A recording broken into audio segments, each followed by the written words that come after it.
인천에 사는 25살 이재린 씨의 공모작입니다. 이 이야기는 세 모녀가 겪은 실제 이야기입니다. 때는 2008년. 재린 씨가 초등학교 6학년 때 일이에요. 설을 맞아서 엄마, 재린 씨, 그리고 재린 씨 동생 이렇게 세 모녀가 외할머니 댁이 있는 충북 청주에 내려가서 명절을 쉬려고 한 거예요. 명절에는 차가 많이 막히잖아요. 그래서 어머님은 아주 이른 새벽에 깜깜할 때 그때 이제 올라와야겠다라고 생각을 하고 애들을 태워서 출발을 하신 거예요. 근데 그 새벽에 애들은 얼마나 졸리겠어요. 그래서 재린 씨랑 재린 씨 동생은 뒷자리에 앉아서 바로 잠이 들었대요. 그래서 엄마 혼자 이제 운전을 하고 이렇게 가고 있는데 재린 씨가 엄마 목소리를 듣고 잠에서 깼어요. 엄마가 운전하시다가 얘 왜 이러지? 얘 고장났나? 그래서 엄마가 내비게이션을 막 누르고 계셨던 거예요. 재린 씨는 그냥 꺼졌나 보다라고 생각하고 이제 다시 이렇게 자려고 눈을 이렇게 감고 있는데 그 순간 하면서 급정거를 하는 거예요. 어떻게 된 건지 상황을 좀 파악하기도 전에 옆에 있던 동생이 하면서 막 토하는 거예요. 괜찮아? 아, 잠깐. 내려.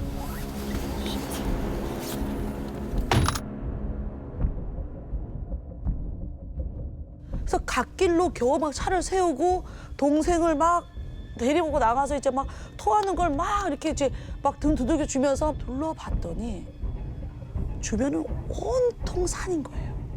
차는 한 대도 없는 거예요. 그때 엄마가 뒤에 차 오는지 안 오는지 좀 봐줘.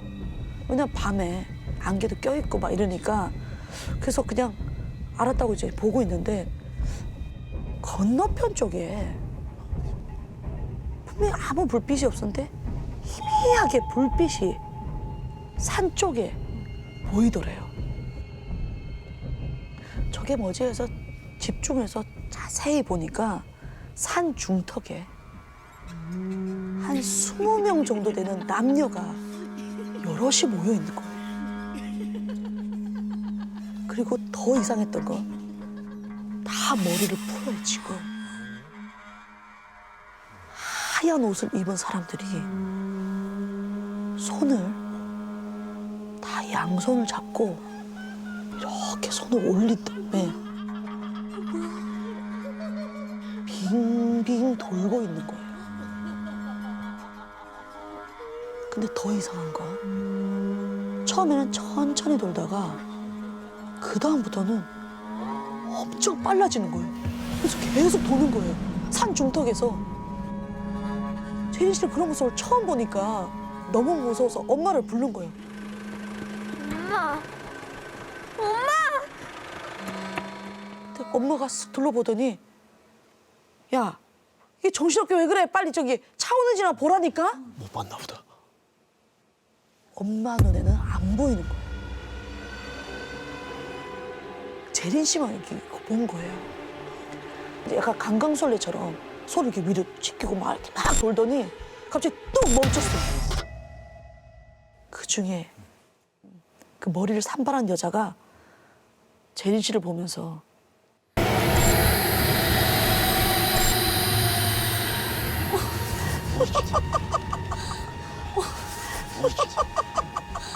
그때부터 재린 씨는 이제 너무 무서운 거야. 본인을 보고 웃고 있으니까. 그래서 아무 말도 안 나오고 온몸에 소름이 쫙 끼쳐갖고 움직일 수도 없는 거예요. 너무 무서우면 사실 안 움직이지잖아요. 그래서 멈춰서 얼음처럼 이렇게 얼어 있는데 갑자기 엄마가 빨리 타! 그 소리를 듣고 정신을 차리고 겨우 차에 탈 수 있었대요. 근데 옆에 앉아있는 동생이 부들부들 떨면서 몸을 막 떨면서 이러고 있는데 온몸에 땀이 절어 있는 거야. 그래서 엄마가 운전해서 겨우 그 인근에 있는 병원 응급실에 도착을 했고 정신없이 뭐 애기 뭐 응급실 들어가고 뭐 하니까 그날을 잊은 거야. 잊고 그다음 일상생활을 했어요. 그리고 10년이 지난 어느 날 10년. 동생이 대학교 입학 면접을 보는 날이에요. 그래서 이제는 이제 다 컸으니까 재린 씨가 이제 운전을 해서 그 지방에 있는 대학이라 새벽에 동생을 태우고 이게 출발을 한 거예요. 굉장히 이른 새벽에. 그날도 안개가 이렇게 도로에 쫙 깔리면서 약간 으스스한 분위기를 이제 달리고 있는데 그때 동생이 언니 그날 기억나? 나 토하고 아파서 막 응급실 가던 그날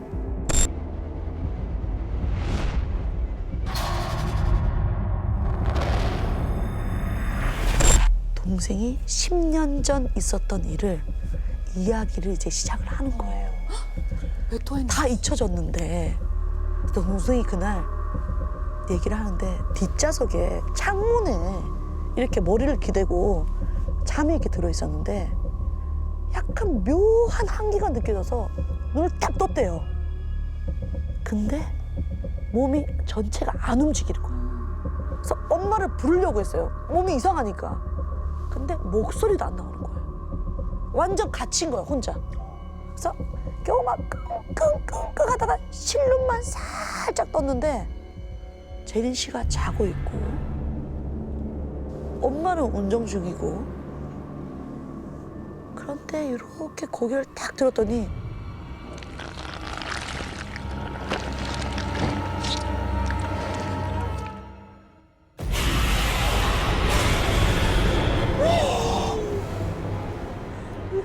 그래서 동생이 너무 무서워서 피하려고 해도 뭐 움직이지도 않고 막 한기는 느껴지고 막 소름 끼치고 근데 그 사이에 엄마가 급브레이크를 빡 밟은 거예요. 끼겠던 게. 그러면서 동생도 몸이 움직이는데 움직이는 거와 함께 갑자기 구토가 막 몰려왔었던 거예요. 본인도 모르게. 딱 그 순간에. 네, 그 순간에. 그래서 엄마가 이제 막 갓길을 세워가지고 막 이렇게 했던 거야. 그래서 우리 재린 씨가 야, 근데 왜 그때 말을 안 했어? 빨리 얘기를 했었어야지. 근데 동생이 약간 머뭇거리더니 그때 다 토하고 나서 차에 다시 탔는데 그 여자가 여전히 조수석에 앉아서 있는 거예요. 안 내렸어. 내리지 않았어요. 근데 중요한 건 이번에는 그 조수석에 앉아있던 여자가 엄마를 계속 보고 있는 거예요. 그러니까 동생은 얼마나 무섭겠어요. 본인을 쳐다보고 나서 본인이 아팠잖아요. 근데 그다음부터 엄마를 보고 있으니까 이 얘기를 하면서 그 장소에 도착을 했어요. 대학교에. 그래서 약간 의문만을 남겨둔 채 면접을 보러 갔고 그날 이제 유일하게 이제 멀쩡했던 사람이 엄마였으니까 그래서 엄마가 잘못 본 거다. 야, 너네 잘못 본 거야. 그때 잠결에 일어나서 그런 거야. 라고 이제 얘기를 해줄 줄 알고 엄마한테 이제 전화를 했는데 엄마가 뭐라고 했는지 아세요? 재린아, 사실은 말이지. 아니 그날 하얀 옷 입은 사람이 차 앞으로 확 끼어드는 바람에 너무 놀라서 사람 친 줄 알고 급정을 빡 눌러놨던 거예요. 같은 순간. 그래서 내려서 봤는데 사람이 아무도 없었던 거야. 아무도 그냥 안개밖에 없었고 그냥 엄마의 그냥 착각이라고 생각한 거죠. 갑자기 애가 이제 토하니까 엄마도 그걸 잊고 애를 돌봤던 거고. 결국은 그날 3명 다 귀신을 다 본 거죠. 이게 10년 만에 밝혀집니다. 이 사연은 원주에 살고 계신 강지훈 씨가 보내주셨습니다. 지훈 씨가 고등학교 2학년 때 친구들과 함께 겪은 섬찟한 경험담이라고 하는데요. 그중에서도 친구 상혁 씨의 눈앞에 믿기 힘든 장면이 펼쳐졌다고 합니다. 지금부터 제가 상혁 씨의 시점으로 이야기를 들려드릴게요.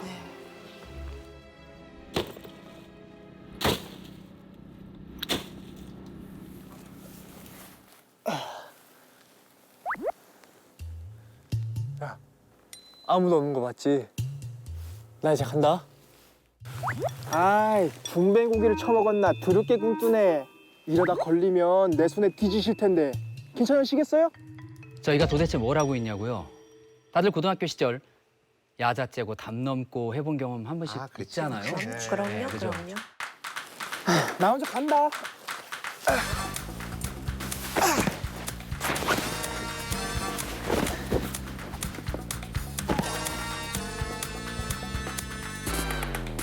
그런데 저희 학교는 탈출 난이도가 특히 더 높았습니다.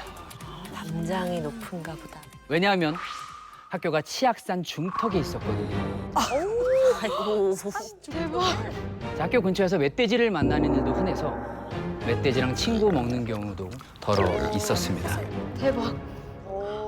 이런 악명 높은 산을 저희는 어둠 속에서 30분이나 올라가야 했습니다. 얘들아 여기 조심해. 선생님한테 들키지 않으려면 인적이 드문 종점에서 버스를 타야 했거든요. 아, 더 가서. 야, 왜 이렇게 조용하냐? 현재 시각은 저녁 8시. 오늘따라 사람이 더 없는 거 같냐? 그러게. 좀 으스스하다. 이 시간에 저희 말고 산을 오르는 사람은 아무도 없었어요. 그래 그 시간에는 뭐 야, 내 그거 아냐? 뭐? 치악산에서 혼자 등산하다가 실종되는 사람이 그렇게 많대.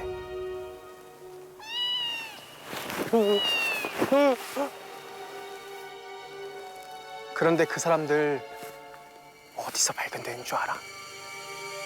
어디서? 어디?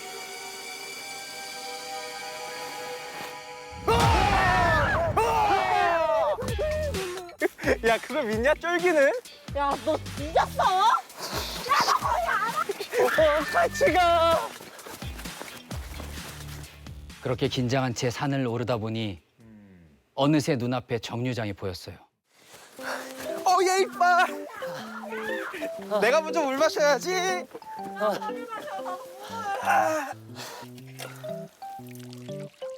종점 옆에 있는 약수물이 얼마나 시원한지 마치 미션을 성공해서 받은 보상과도 같았어요. 코스네 코스. 지은이랑 성경이가 먼저 물을 시원하게 들이켰고 마지막으로 제 차례가 됐어요. 벌컥벌컥 마셨습니다. 그런데 제 얼굴에 가려져 어두워진 바가지 안에 무언가가 번뜩이는 겁니다. 아니 바가지 안에 뭐가 있어? 엄청 커. 뭐지? 그것과 눈이 마주쳤습니다. 매서운 눈빛으로 절 노려보고 있는 건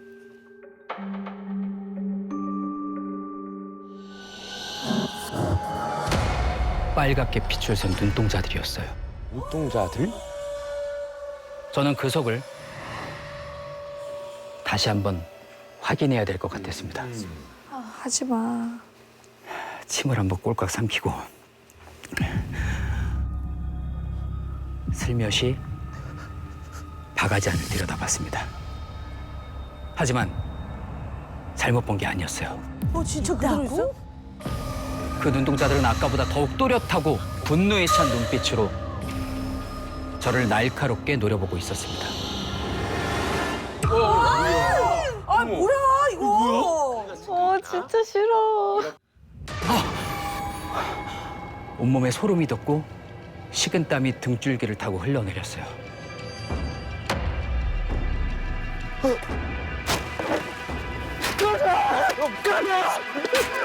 저는 바가지를 바닥에 집어 던지고 사정없이 밟아댔어요. 깨진 파편이 이리저리 튀는데 눈동자들의 비명이 들리는 것만 같아서 끔찍했습니다. 소리를 듣고 놀란 친구들이 달려와 저를 뜯어 말렸어요. 바가지가 형체를 알아볼 수 없는 상태가 되고서야 간신히 정신을 차릴 수 있었습니다. 너네 물 먹을 때 아무것도 못 봤어? 아무것도 없었는데. 바가지 속에 눈동자가 딸 막 째려보고 있었단 말이야. 진짜 아무것도 없었어, 상혁아. 아까부터 뭐라는 거야 진짜. 진짜라고. 이상한 소리 하네 자꾸. 하지만 역시나 친구들은 믿지 않았어요. 정말 미치고 팔짝 뛸 노릇이었죠. 그때 저 멀리 저희가 탈 버스가 오고 있는 게 보였어요. 버스 왔다. 가자. 친구들은 제 말은 들은 척도 안 하고 바로 버스에 올라탔습니다.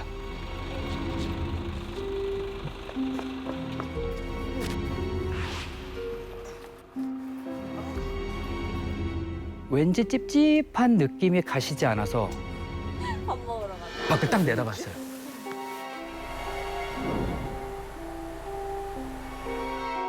다행히 아무것도 없었습니다. 그렇게 버스는 다음 목적지를 향해 출발했습니다. 창밖으로 불빛이 조금씩 보이고 나서야 좀 마음이 편안해지더라고요. 창문을 베개 삼아 머리를 대고 스르르 눈이 감았습니다. 그런데 그때 괜찮아? 유리 창문에 머리를 박고 제가 깨어났습니다. 일어나 보니까 버스가 휘청거리고 있었어요.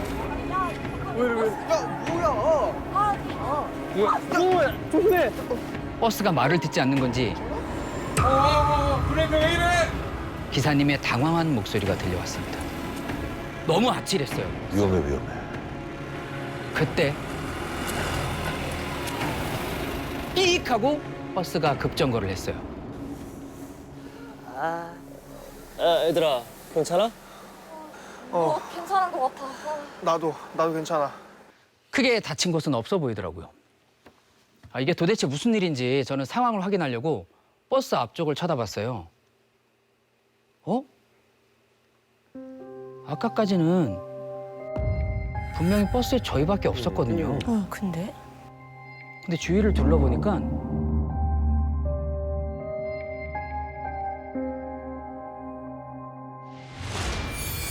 빈 의자에 사람들이 쫙 앉아 있는 겁니다. 근데 진짜 이상했던 건 그 사람들이 미동도 없이 운전석만 계속 쳐다보면서 있었던 거죠. 옷은 여기저기 구른도 지저분했고요. 도대체 이 사람들은 누구야? 언제 탄 거지? 얘들아, 너네 저 사람들 안 보여? 어디? 아무도 없는데? 그 순간 그들이 저를 향해 고개를 확 돌렸습니다. 마치 저희 대화를 듣기라도 하는 것처럼요. 무서울 정도로 표정이 없는 얼굴로 한마디라도 더 하면 가만두지 않겠다고 경고하는 것 같았어요. 아, 사람 아니다. 그때 기사 아저씨의 난감한 목소리가 들렸습니다. 이거 아무래도 이거 저기요. 이거 저기 다른 버스로 이거 갈아타셔야 할 것 같은데 이거 참 정말 기사님은 미안한 듯 말씀하셨지만 저는 그 말이 너무 반가웠어요. 그래 빨리 내려야지. 내리는 게 낫지.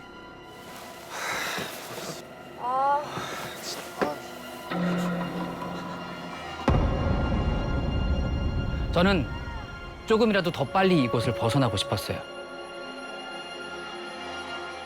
그 사람들을 지나쳐 도망치듯 상혁아, 야 같이 가. 아 진짜. 황급히 버스에서 내렸습니다.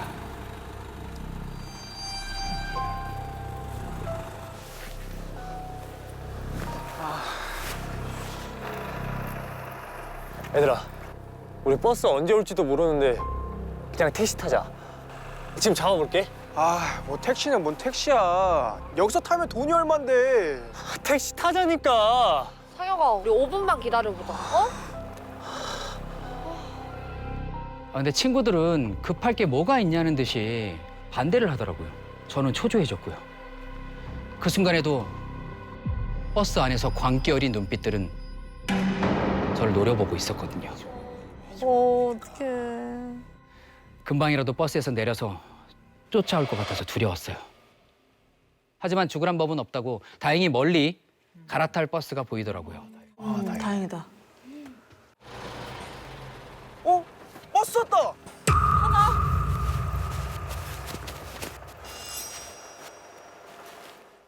하지만 저는 그 버스에 올라탈 수 없었습니다.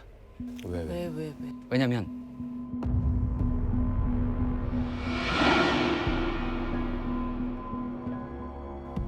고장난 버스에 타고 있던 사람들이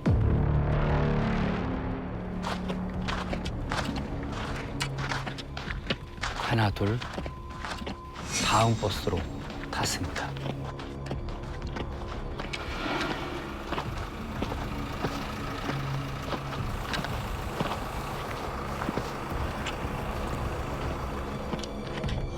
어떡해.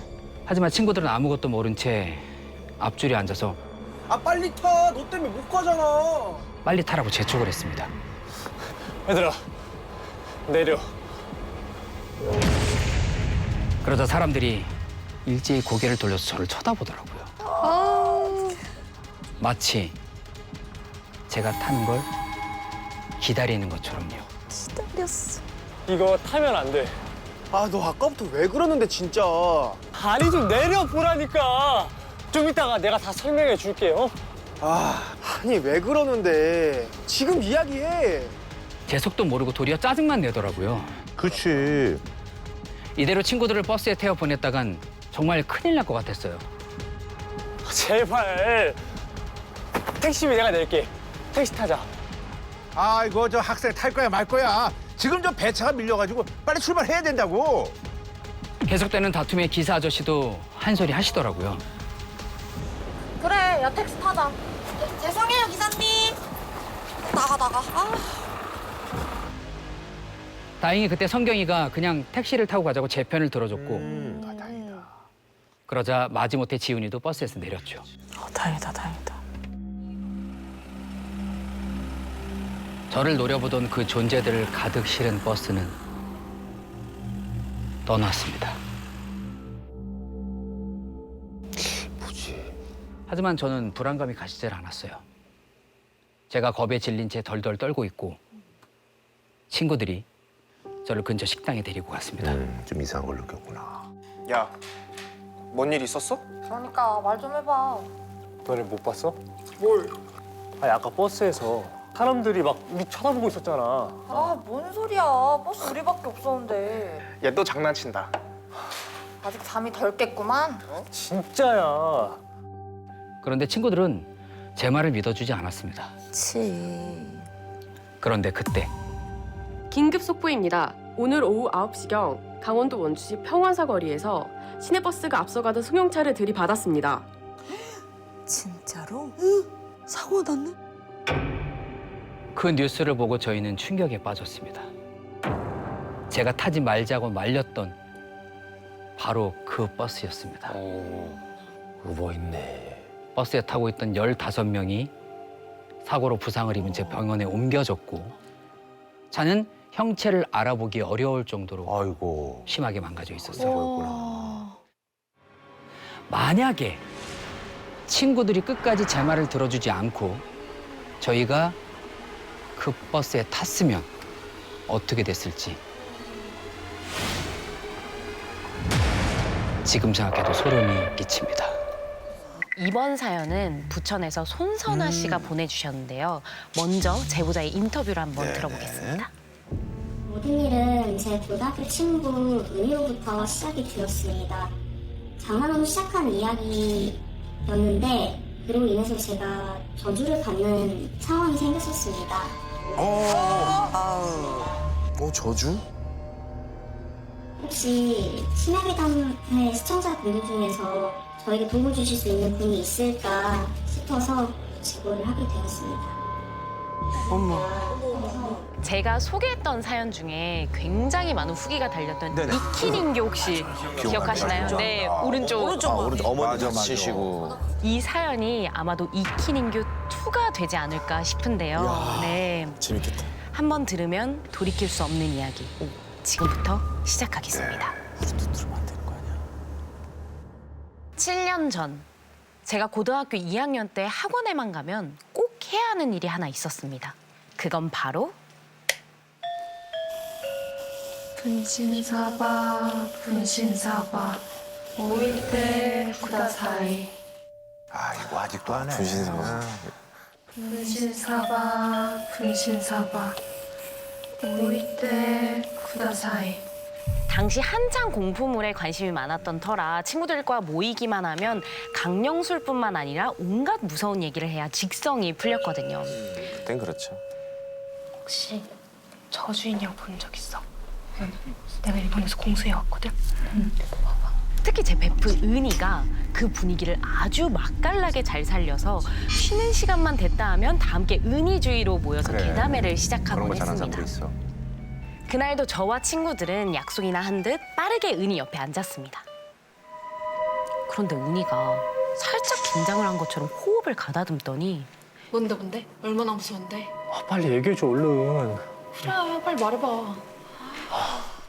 너희가 듣고 싶어서 하는 거야. 나 진짜 책임 안 져. 무서워. 친구 빌드업이 좋은 그러니까. 그리고 마침내 이 이야기는 듣자마자 저주에 걸리는 진짜 무서운 이야기야.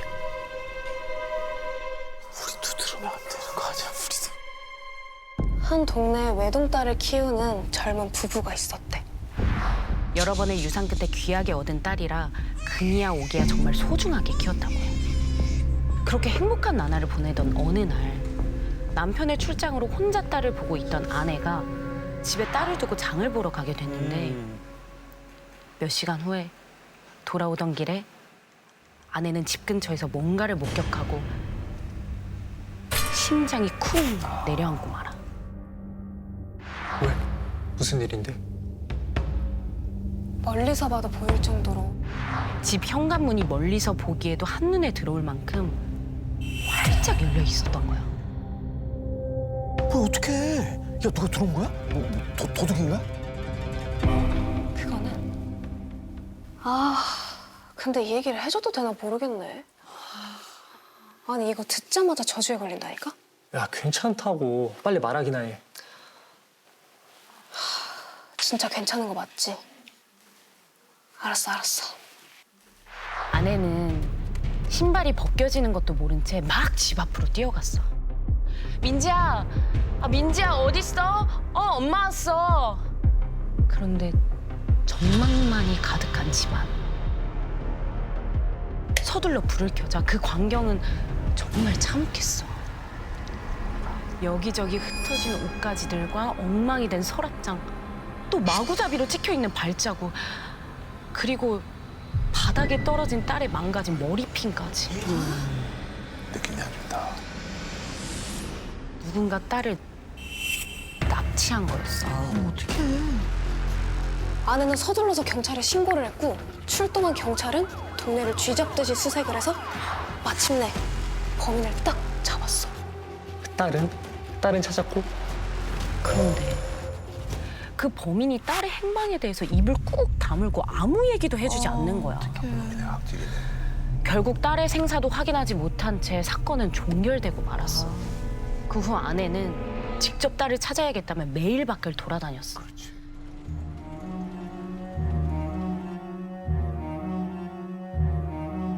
여기저기 찢기고 상처가 가득한 피투성이 맨발로 말이야. 그러다 극심한 그리움과 죄책감을 견디지 못한 아내는 남편이 돌아오자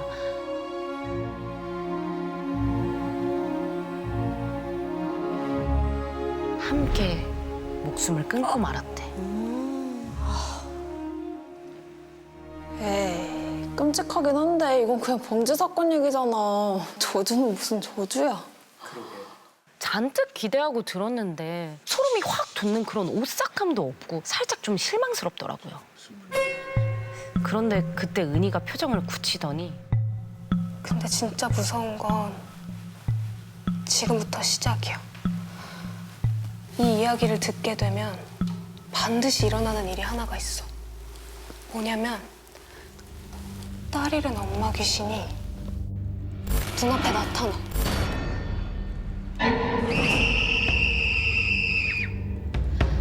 그리고 이게 끝이 아니었대요. 그 귀신이 내 딸 못 봤어요? 내 딸 못 봤어요? 하면서 말을 건네는데 이때 절대로 하면 안 되는 행동이 있다는 거예요. 바로 대답하기. 한마디라도 대답했다간 그 귀신에게 죽을 수도 있다면서요. 그게 이 괴담을 알게 된 사람들이 받는 저주였습니다.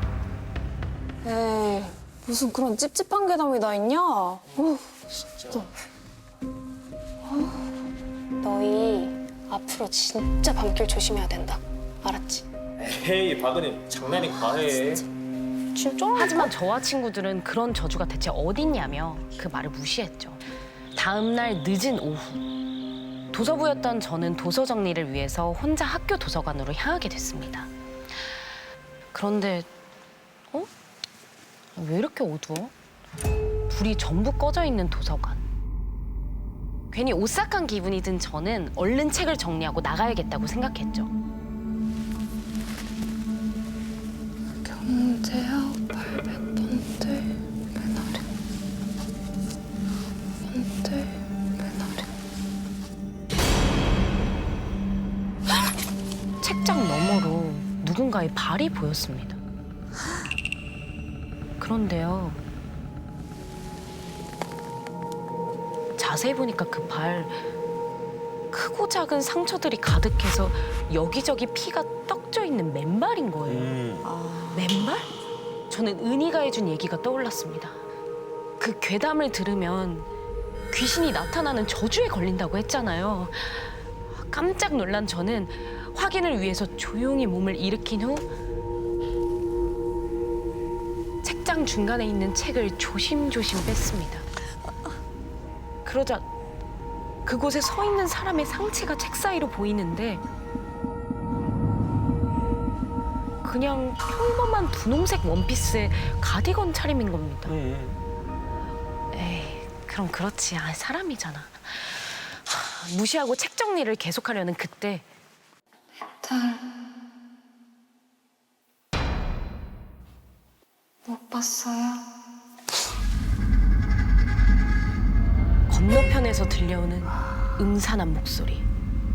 내 딸 못 봤어요? 대답하지 마. 진짜 그 귀신이 찾아온 거야?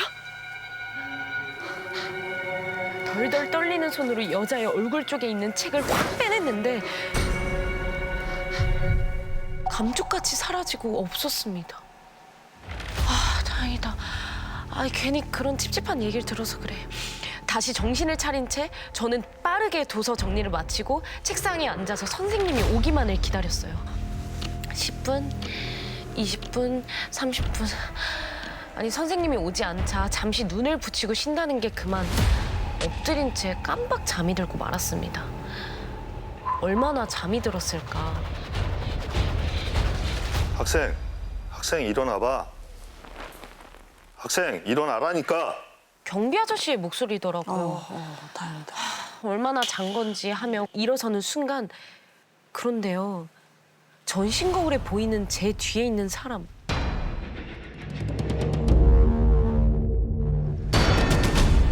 경비 아저씨가 아닌 거예요. 학생 일어나라니까.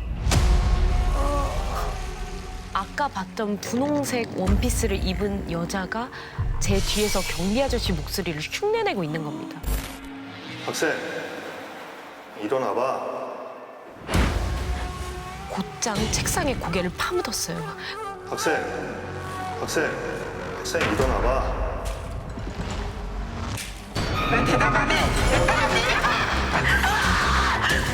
저는 그대로 비명을 지르며 그 도서관 출입구를 향해서 막 달리는데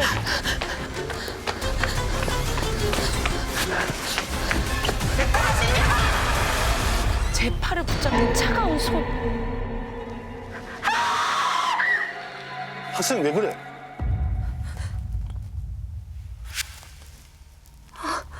그건 진짜 경비 아저씨였습니다. 네, 아저씨. 또 잘못 박은 거구나. 시간을 보니까 벌써 밤 11시였어요. 얼른 경비 아저씨께 인사를 한 뒤 도서관을 빠져나왔습니다. 또 여자가 나타날까 봐 서둘러서 발걸음을 재촉했고 어느새 집까지 횡단보도 하나만을 남겨두고 있었어요.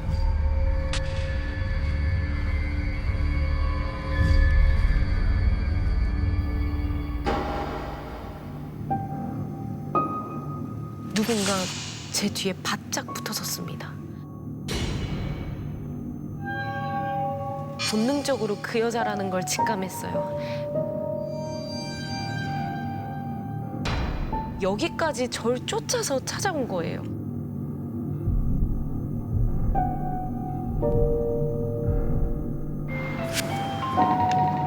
그 순간 초록불로 변하는 신호등.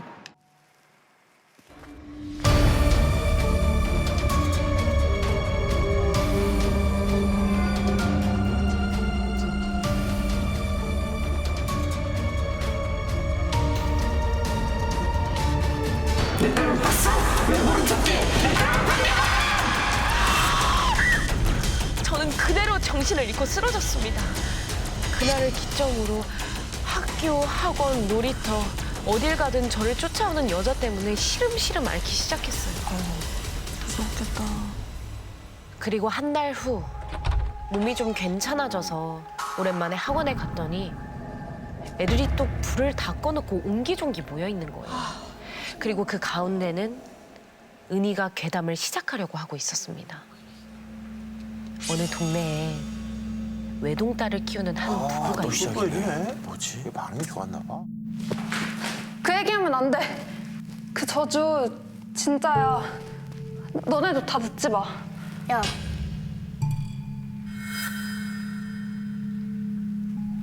왜 방해하는데?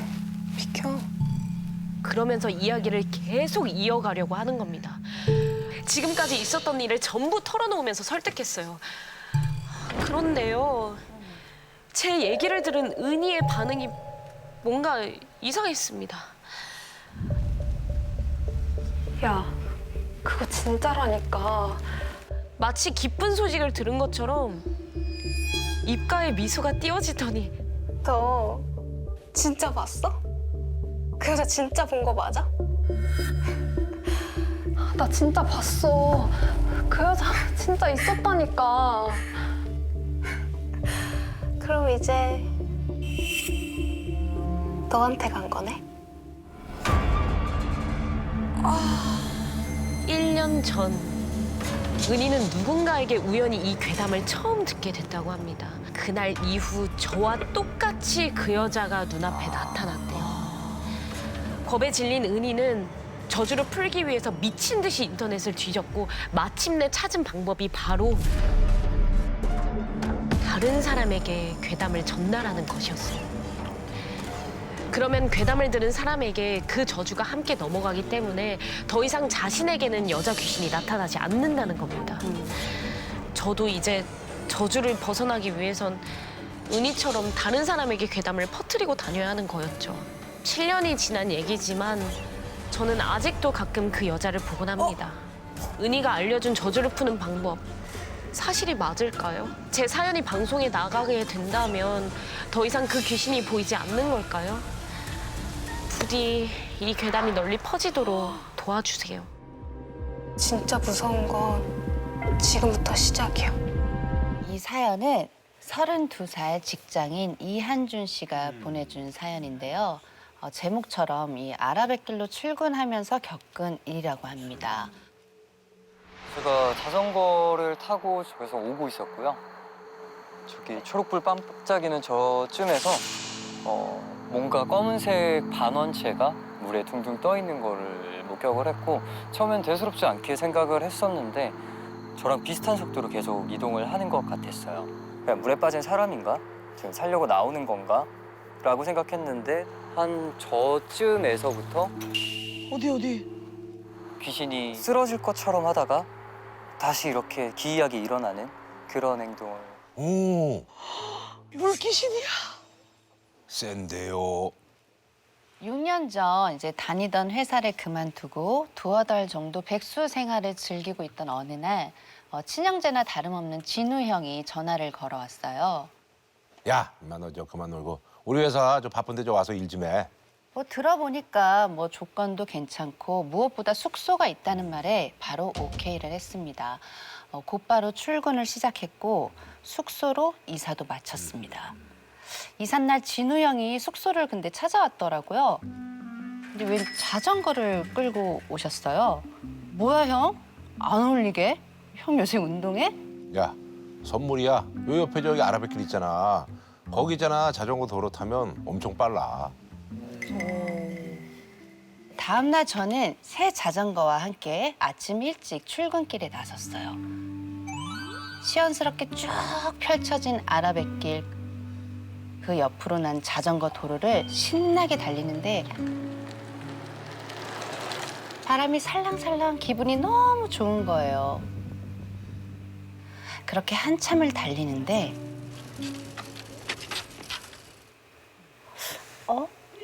저게 뭐지?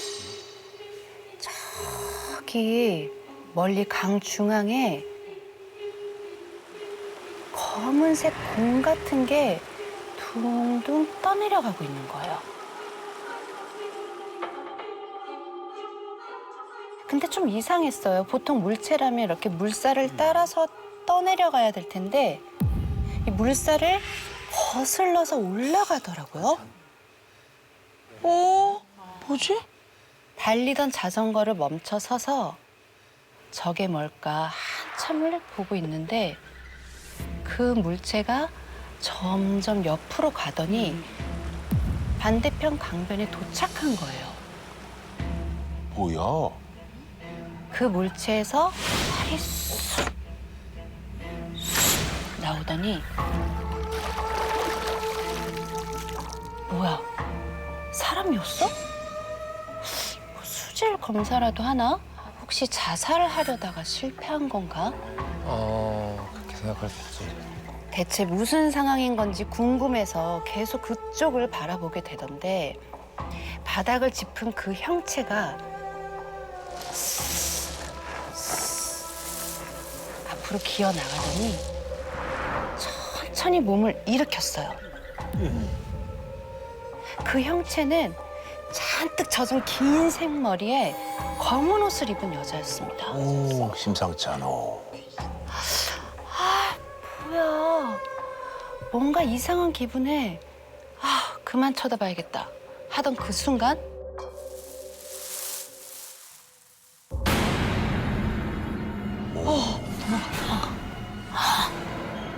저는 놀라서 다급히 다시 자전거를 몰아서 달리기 시작했습니다. 사람 마음이 궁금해지잖아요. 그렇지, 그렇지. 그 여자 뭐지? 그 여자가 뭐 하고 있나 하고 그 여자 쪽을 힐끗 하고 봤더니 건너편에서 그 여자가 고개만 옆으로 탁 돌린 채 저랑 나란히 뛰고 있는 거예요. 어머, 이거 좀 소름이다. 찍혔네, 찍혔어.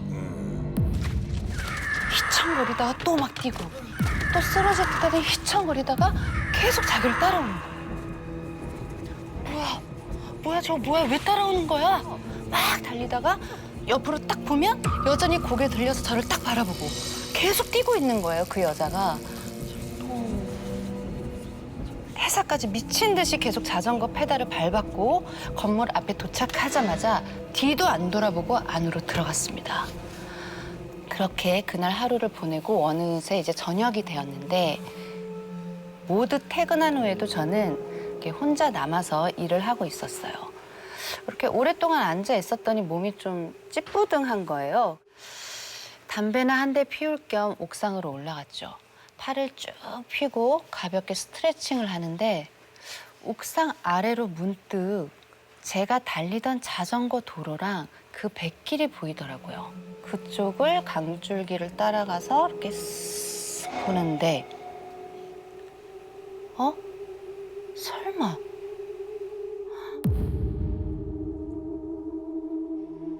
어둠 사이로 긴 머리에 누군가가 등을 돌린 채 강변에 서 있는 거예요. 기다리고 있나 봐. 뭐지? 하고 계속 보는데 그 사람이 고개를 뒤로 쓱 돌리면서 제 쪽을 딱 바라보는데 분명 아침에 본 그 여자였어요.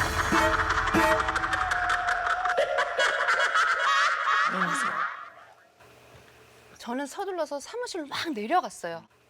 근데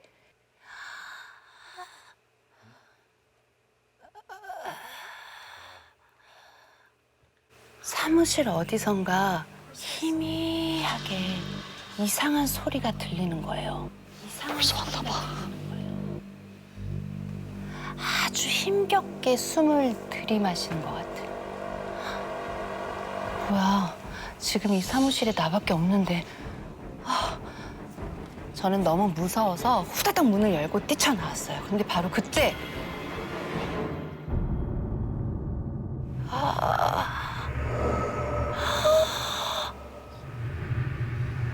저기 복도 끝에 어둠 속에서 그 숨소리가 들려오는 거예요. 그쪽을 바라보니까 처덕, 처덕. 물에 잔뜩 젖은 무언가가 묵직하게 끌리는 소리가 울리면서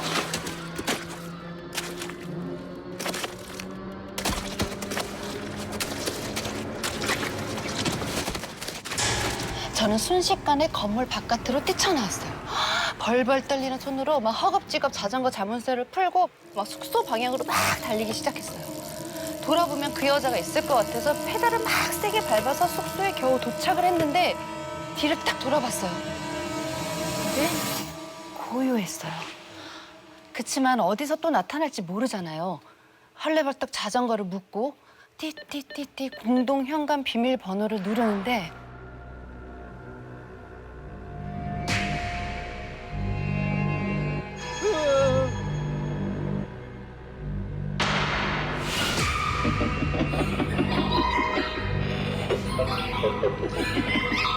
절 뚫어져라 쳐다보는 거예요.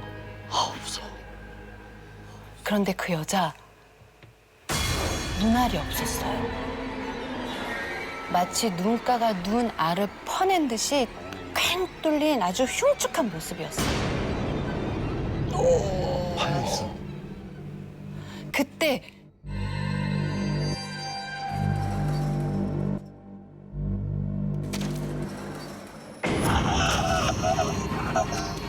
비명을 지르며 저는 무작정 뛰었습니다. 일단 숙소에서 멀어져야 한다는 생각에 쉬지 않고 달리는데 저 앞에 오색 깃발이 꽂힌 집이 있는 거예요. 오색 깃발. 그 집 대문에 부적이 붙은 걸 딱 보는 순간 아, 저기 들어가야 내가 살겠구나. 대문을 박차고 무작정 집 안으로 들어갔습니다. 집 안은 고요하고 아주 어두웠어요.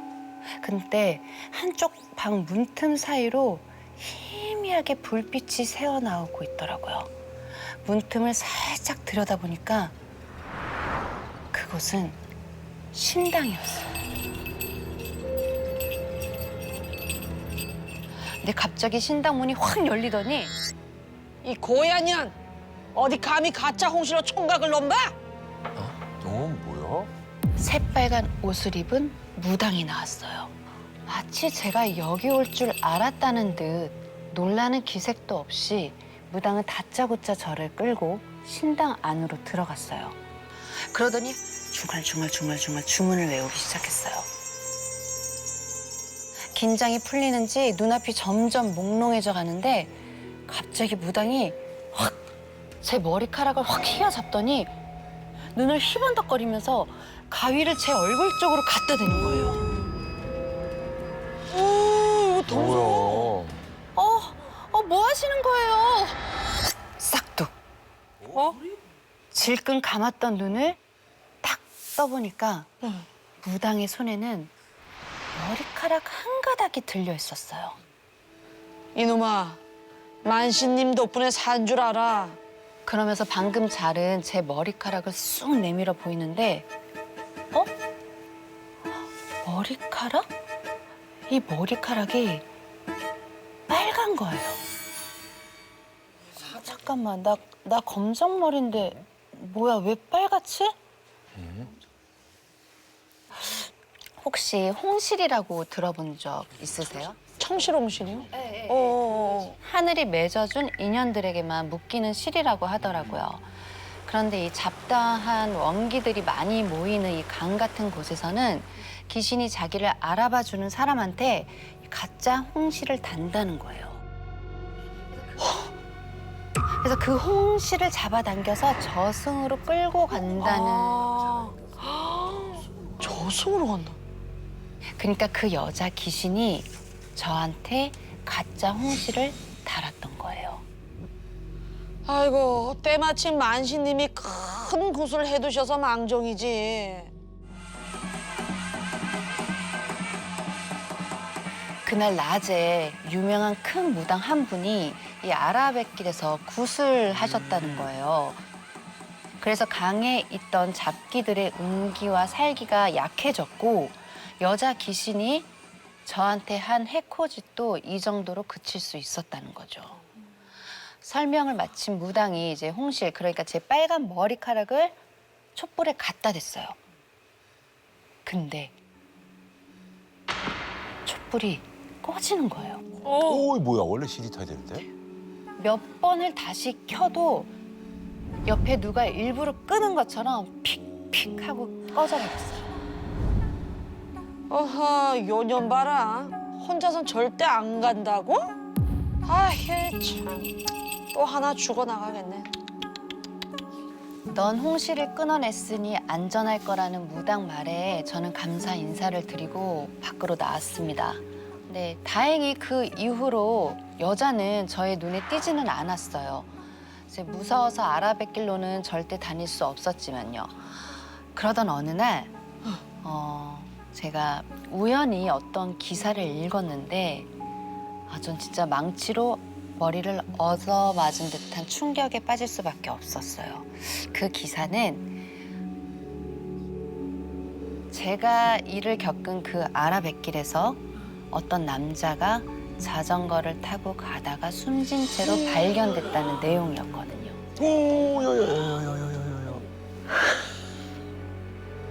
만약 그때 제가 무당집으로 들어가지 않았다면